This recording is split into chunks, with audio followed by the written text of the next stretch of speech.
we're looking on commercial projects.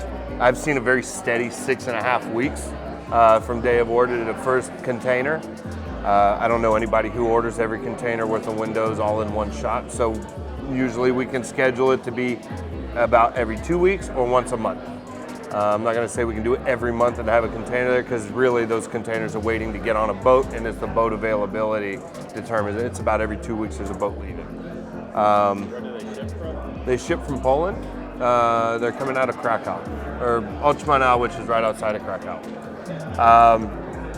When you have a issue of a broken or damaged window, maybe somebody dropped something and it got destroyed, you can have the window made inside of a week, and they can either put it on a plane, or if you can be patient and wait for a boat, you can save a lot on transport fee. I know you guys aren't the ones floating that bill, but there's a lot of things that we're able to do to alleviate a lot of the stress and features of the commercial projects.